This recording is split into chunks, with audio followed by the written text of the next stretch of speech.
उपस्थित हैं। मेरे सलाहकार भाई चिलकर जी हैं, शर्मा जी, शुक्ला जी, आरती सिंह जी और हमारे CPR, DPR सभी अधिकारी लोग भी उपस्थित हैं। मैं पुनः आप सबका स्वागत करता हूँ। आज कुछ महत्वपूर्ण निर्णय हुए हैं।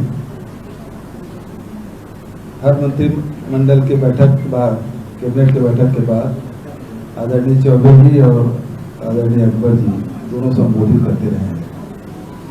आज कुछ महत्वपूर्ण निर्णय हुए हैं तो मैंने कहा कि मैं भी इसमें शामिल हो जाता हूँ और कुछ बातें मैं कहूँगा, उसके बाद हमारे दोनों मंत्री आपसे बात करेंगे। पहली बात तो ये है कि लोगों की डिमांड भी थी, अनुसूचित जाति, जनजाति और अन्य पिछड़ा वर्ग, ये सारे डिपार्टमेंट एक ही हुआ करता था। अब इसे अलग अलग कर दिया गया है। इसमें SC और OBC अलग अलग विभाग होंगे, ST का अलग विभाग होगा, 3 विभाग होंगे इसका, जिसे सभी विभागों के, अनुसूचित जाति विभाग के, अन्य पिछड़े वर्ग विभाग के और ट्राइबल के काम है वो सुचारू रूप से संचालित हो सके। और इसी के साथ साथ जिस प्रकार से ट्राइबल एडवाइजरी कमेटी बना था, अभी बना है, संवैधानिक व्यवस्था है, राज्य सरकार ने निर्णय लिया है कि अब अनुसूचित जाति के लिए और अन्य पिछड़े वर्ग के लिए भी एडवाइजरी कमेटी बनेगी। अनुसूचित जाति सलाहकार परिषद और अन्य पिछड़ा वर्ग सलाहकार परिषद का निर्माण होगा, जिससे इन वर्ग के लोग शासन तक के अपनी बात कह सके और उन सुझावों का क्रियान्वयन भी हो सके। और इसके अध्यक्ष, जैसे ट्राइबल एडवाइजरी कमेटी के अध्यक्ष मुख्यमंत्री ही होते हैं, उसी प्रकार से SC एडवाइजरी कमेटी और OBC एडवाइजरी कमेटी दोनों के भी अध्यक्ष मुख्यमंत्री होंगे। और इसमें सभी पूरे प्रदेश भर के जो सदस्य इसमें लिए जाएंगे। एक बहुत महत्वपूर्ण, 2 महत्वपूर्ण निर्णय इसमें लिया गया है। और तीसरा निर्णय, अब चाहे शहरी क्षेत्र हो चाहे ग्रामीण क्षेत्र हो, इसमें सबको मिला के, पूरे छत्तीसगढ़ को मिला के छत्तीसगढ़िया ओलंपिक का आयोजन होगा। और इसमें उम्र की कोई सीमा नहीं होगी। उसमें बच्चे भी खेलेंगे, बड़े बुजुर्ग भी खेलेंगे, महिलाएं भी होंगी, तो सभी लोग इसमें भाग ले सकेंगे। उम्र की कोई सीमा नहीं और हर प्रकार के खेल का इसमें आयोजन होगा। चौथा जो महत्वपूर्ण निर्णय लिया गया है वो कृषि के क्षेत्र में अभी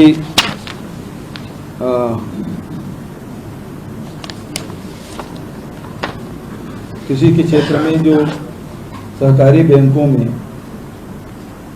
जो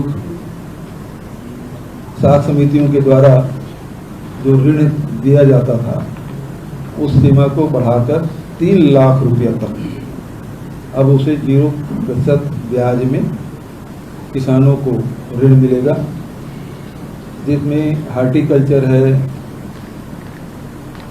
फल है, उद्यान है, मछली पालन है, इसमें इस सबको जोड़ा गया है। एक बहुत महत्वपूर्ण फैसला।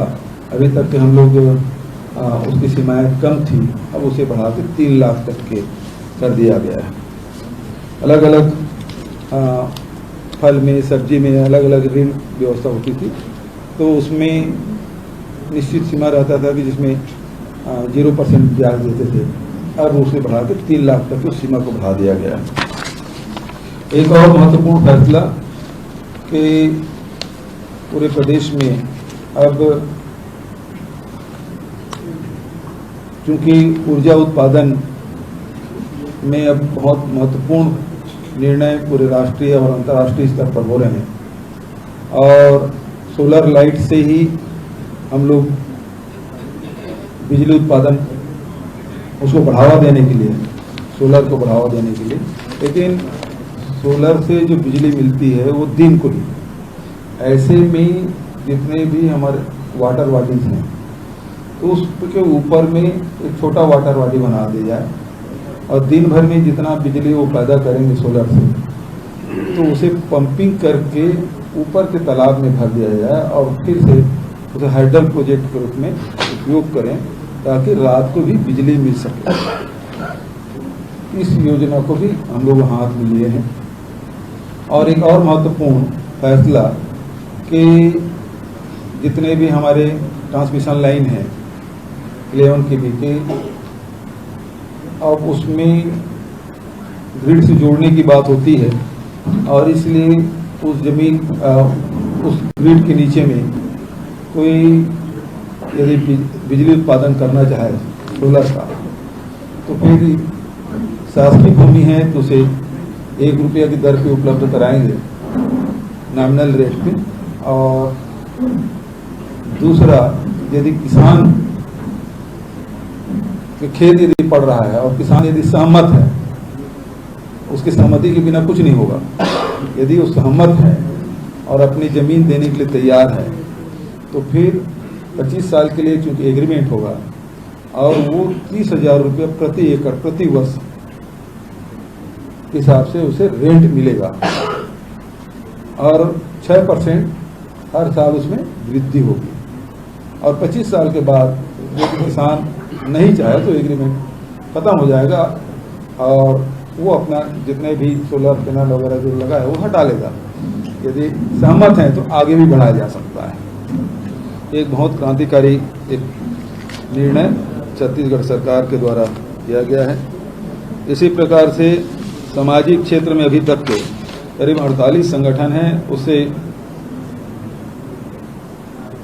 5,67,641 वर्ग फीट जमीन, जो लगभग हम लोग जो 10% के हिसाब से हम लोग सब्सिडी रेट में जो दिए हैं संगठनों को, 48 संगठनों को, उसकी कीमत करीब 13 करोड़ 70 लाख रुपए होता है और उसे मात्र 1 करोड़ 90 लाख रुपया में उस जमीन हम लोगों ने दिया है सामाजिक संगठनों को, ताकि वो भी शहर में अपना भवन बना सके। तो इस प्रकार से कुछ महत्वपूर्ण और भी फैसले हुए हैं, तो इसकी जानकारी आदरणीय चौबे जी। शिक्षक भर्ती की बात है, लगभग 12,000 कितना आंकड़े बताएं थोड़ा सा। 12,489 पद जो बस्तर और सरगुजा संभाग में रिक्त पड़े हैं, उसकी भर्ती की अनुमति दे दी गई है, जो व्यापक से उसकी भर्ती की जाएगी। इस प्रकार के फैसले हुए हैं और विस्तार से कुछ जानकारी देना चाहें चौबे जी। आज की मंत्रिमंडल की 48वीं बैठक में 14 प्रस्ताव थे, उसमें से अधिकांश जानकारी आदरणीय मुख्यमंत्री जी ने आपको अवगत कराया। बहुत महत्वपूर्ण निर्णय है शिक्षकों की भर्ती का, छत्तीसगढ़ में छत्तीसगढ़िया ओलंपियाड करने का। लगभग 12,500 शिक्षकों की भर्ती का, SC, ST और OBC के अलग से एडवाइजरी बोर्ड बनाने का और अलग से डायरेक्टरेट बनाने का, और हॉर्टिकल्चर की फसलों के लिए पहले ब्याज 1 लाख तक 1% में और 3 लाख तक 3% में होता था। तो शॉर्ट टर्म लोन में जैसे दिगर खरीफ फसलों में 0% ब्याज पे, कृषि के क्षेत्र में, उद्यानिकी के क्षेत्र में क्रांतिकारी निर्णय है छत्तीसगढ़ सरकार के लिए।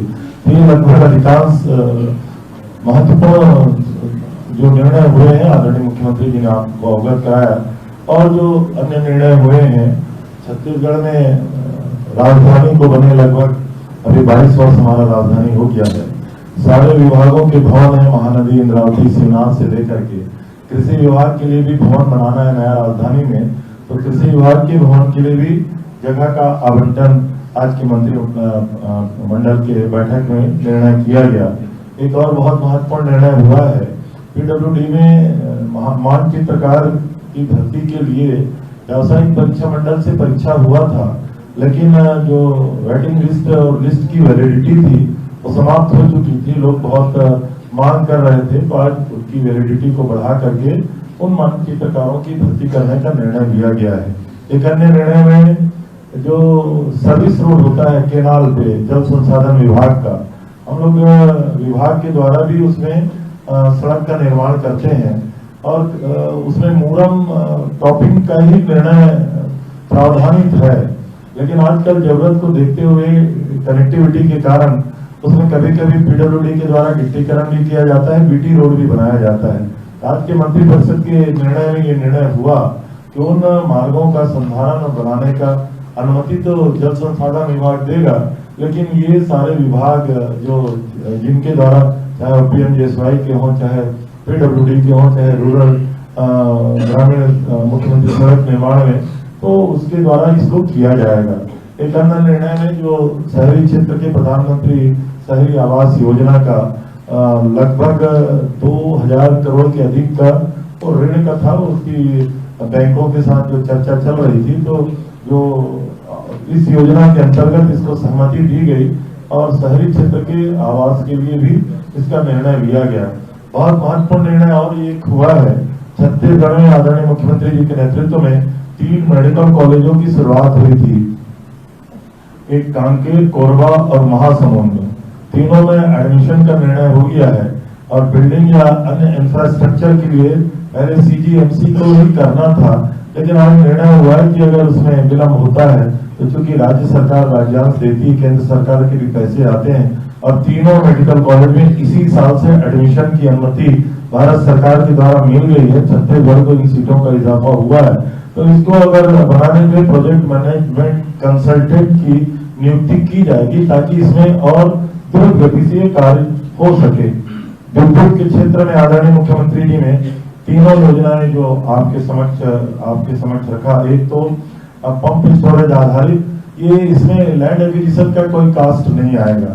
हमारे पास इधर सीका सार से लेकर उधर हसदेव तक और रिहन तक ऐसी वैली है, ऐसी नदियां हैं जो ग्रेविटी से काफी तेजी से बहती हैं, टरबाइन उसमें चलाया जा सकता है, तो पानी को स्टोरेज करके उसी टरबाइन का उपयोग करके हम हाइड्रो पावर में आगे बढ़ेंगे और छत्तीसगढ़ में लगभग इससे अतिरिक्त बिजली का उत्पादन कर सकते हैं। इस संदर्भ में भी इसको निर्णित किया गया है कि आने वाले समय में छत्तीसगढ़ में इन योजनाओं को क्रियान्वित किया जाएगा।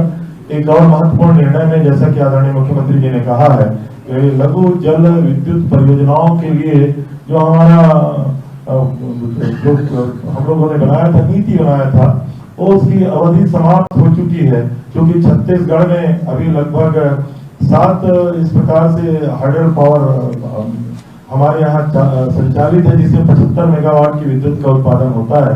आने वाले समय में 6 और हाइडल पावर का जो हम लोगों को निर्माण करना है, जिसमें 83 मेगावाट का और विद्युत का उत्पादन होगा, तो उसके लिए इस अवधि जो हमारी नीति है उसकी अवधि को बढ़ाया गया है।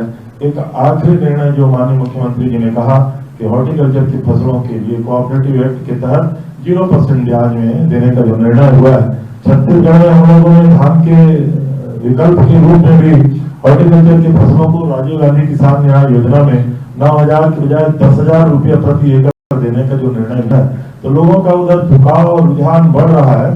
तो आने वाले समय में इससे और हॉर्टिकल्चर और उद्यानिकी की दिशा में लोग बढ़ेंगे, इसलिए 3 लाख तक के ऋण को 0% ब्याज पे किसानों को देने का ये महत्वपूर्ण निर्णय आज की कैबिनेट से लिया गया है।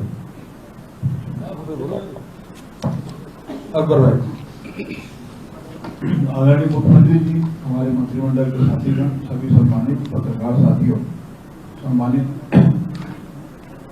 बाकी सभी आज जो भी निर्णय हुए उसकी जानकारी माननीय मुख्यमंत्री जी ने, माननीय रविंद्र चौबे जी ने दे दी है। इसमें 2 बातें और हैं। एक, आज़ादी का अमृत महोत्सव के अंतर्गत शॉर्ट फिल्म का निर्माण किया जाना है, इसके बारे में भी निर्णय लिया है। और ये BPP studio virtual Bharat private limited Chennai फिल्मी 25 दिवसों में इसका फिल्मांकन किया जाएगा। इसके अलावा एक निर्णय और इसमें जो जानकारी रह गई है कि राज्य शासन द्वारा जो अधिसूचित अनुसूचित क्षेत्र हैं बस्तर और सरगुजा संभाग के अलावा गौरेला, पेंड्रा और कोरबा, इन जिलों के सर्वांगीण विकास के लिए वहाँ पे जो तृतीय और चतुर्थ वर्ग के कर्मचारी जिनकी नियुक्ति हुई है, तो उसके बारे में संभागीय स्तरीय पदों पर जो नियुक्त और जिला स्तरीय पदों पर जो नियुक्त हुए हैं, तो उनको उनकी प्रतिनियुक्ति, संविलियन, उनका स्थानांतरण, संलग्नीकरण जिला और संभाग के बाहर नहीं किया जाएगा। वो वहीं पे कार्यरत रहेंगे, वो दूसरे जिलों में या दूसरे संभाग में उनको नहीं भेजा जा सकेगा। तो इस प्रकार के सारे निर्णय की जानकारी आपके सामने है। अब माननीय मुख्यमंत्री जी से यदि आपको कोई प्रश्न करना है तो बात कर सकते हैं। मुख्यमंत्री जी, जी एससी और ओबीसी तीनों विभागों को आप अलग कर दिए हैं, इसकी जरूरत क्यों पड़ी? जो नाव क्रियान्वयन ठीक से नहीं हो पा रहा था, और तीनों विभाग अभी एक ही मंत्री के पास रहेंगे और सचिव भी एक ही रहेंगे कि अलग अलग रहेंगे? देखिए, मंत्री तो 13 ही मंत्री है, उससे ज्यादा तो रख नहीं सकते हैं, है ना। तो विभाग तो हो सकता है 1 मंत्री के पास रहे या 2 मंत्री के पास रहे या 3 मंत्री के पास रहे, अलग अलग विभाग किया। जब विभाग अलग अलग है तो अलग अलग मंत्रियों को दिया भी जा सकता है। अभी तो 1 ही मंत्री के पास रहेगा, लेकिन डायरेक्टर जो है, सचिव ही हमारे पास लिमिट है। तो एक सचिव के पास कई विभाग हैं, अभी भी हैं। हो सकता है कि हो और हो सकता है दूसरे को दिया जा सकता है। जब अलग अलग हो जाएंगे तो अलग अलग सचिव को दिया जा सकता है। लेकिन सबसे महत्वपूर्ण बात यह है कि डायरेक्टर भी एक ही था, अब 3 डायरेक्टर हो जाएंगे। मुख्यमंत्री जी, छत्तीसगढ़िया ओलंपिक को लेकर के क्या कॉन्सेप्ट क्या था, ध्येय कैसे आया लाभ की की आवश्यकता है, किस तरह से प्रोत्साहन मिलेगा? छत्तीसगढ़िया जो खेल है उसको बढ़ावा देना है, चाहे वो गिल्ली डंडा है, पिट्टूल है, दौड़ है, भंवरा है, बिल्लस है, लंगड़ी दौड़ है, कबड्डी है, खो खो है, रस्सी खींच है और 100 मीटर दौड़ है, लंबी कूद है।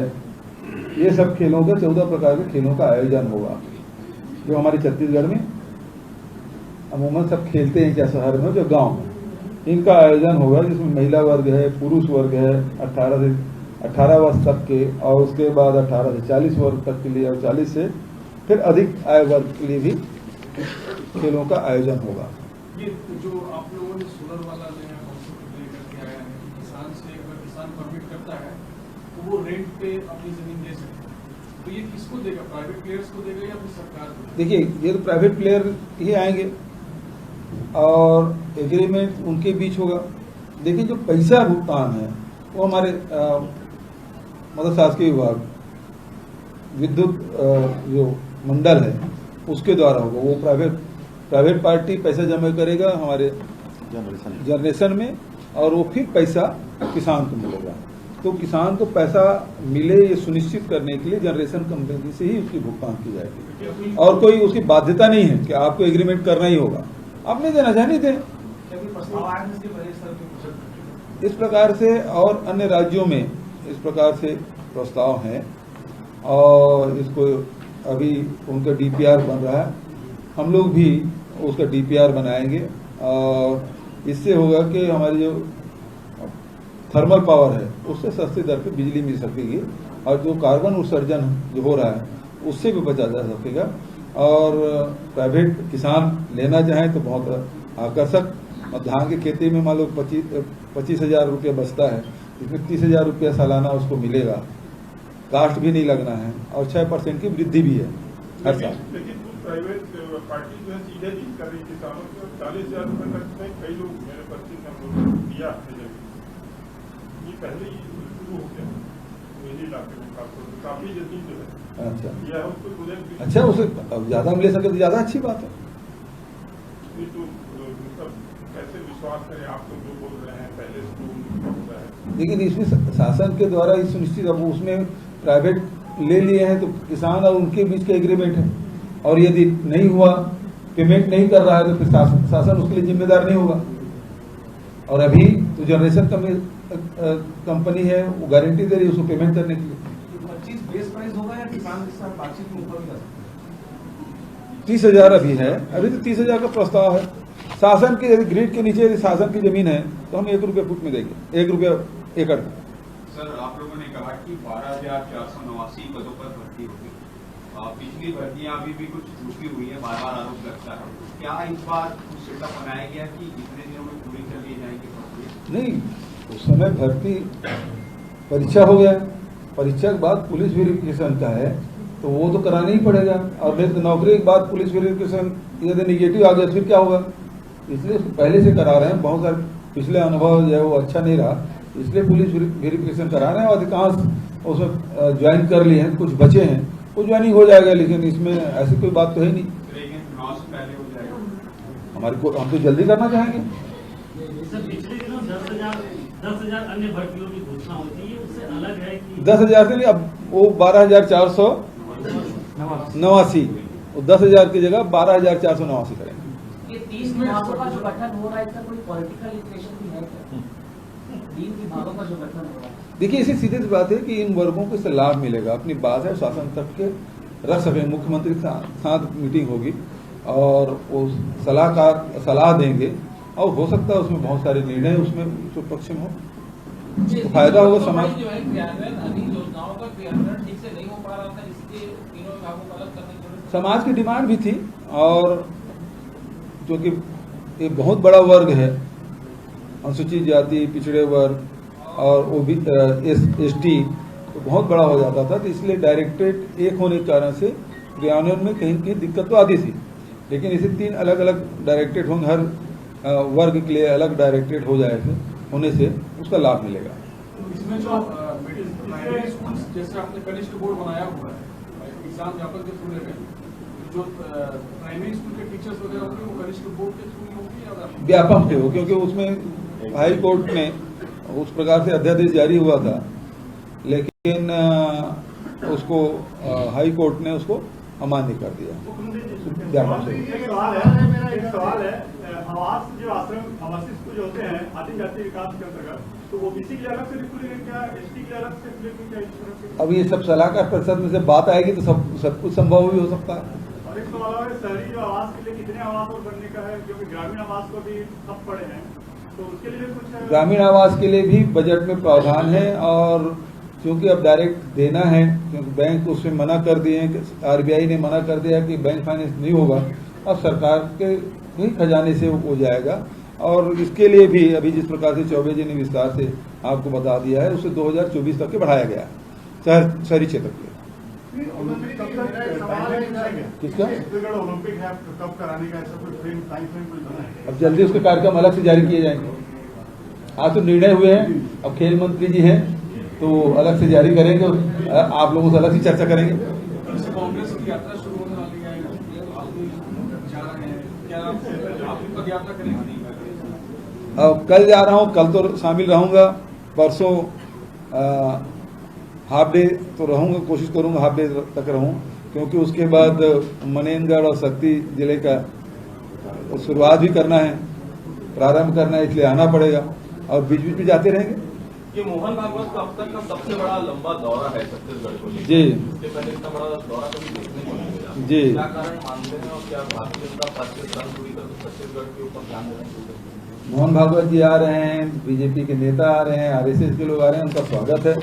और मुझे जानकारी मिली है कि छत्तीसगढ़िया पकवान किला, फरा, चौसेला परसा जाएगा, तो अच्छी बात है। ये तो छत्तीसगढ़िया और छत्तीसगढ़िया संस्कृति की जीत है, और मैं उम्मीद करता हूं और चाहता हूं कि वो छत्तीसगढ़िया संस्कृति को आत्मसात भी करें, और उन्हें निमंत्रण भी देता हूं कि 15 साल में तो ये लोग कौशल्या माता का मंदिर नहीं बना पाए थे, राम वनगमन पर्यटन पथ पर नहीं बना पाए थे, तो वहाँ कौशल्या माता के दर्शन के लिए भी चले।